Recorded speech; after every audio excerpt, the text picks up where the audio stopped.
Bonjour à tous, donc je suis Rebecca Médou, je suis psychologue dans une institution qui accompagne des enfants en situation de handicap moteur et leurs familles.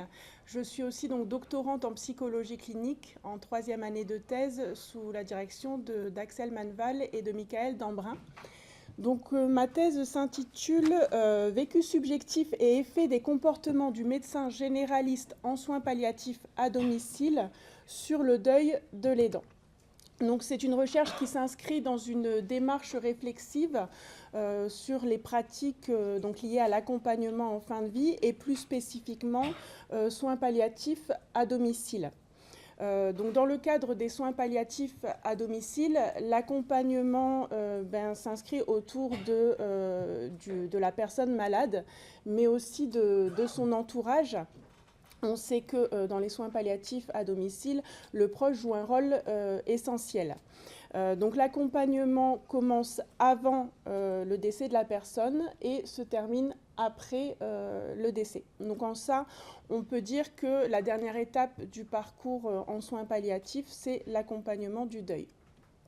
Donc le deuil, c'est une réaction qui est subjective, sur laquelle on va retrouver quand même quelques régularités comme l'état de choc, l'état dépressif, la colère.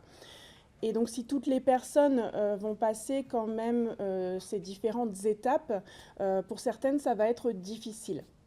Dans le cas, il peut y avoir donc des complications qui vont entraver le processus de deuil et qui se transformeront ensuite en pathologie du deuil. Dans le cas des aidants, par exemple, le vécu de leur accompagnement, leur vécu peut être un facteur de risque. Donc l'accompagnement des aidants est quelque chose d'essentiel et différents rapports mettent en avant le rôle que peut jouer le médecin généraliste. Donc à ce jour, il y a peu d'études sur la relation entre le médecin généraliste et les proches aidants. Et à ma connaissance, il n'y a pas d'études en psychologie clinique sur le vécu des aidants en soins palliatifs et de la prise en charge proposée par le médecin généraliste et sur l'effet que ça peut avoir sur le processus de deuil.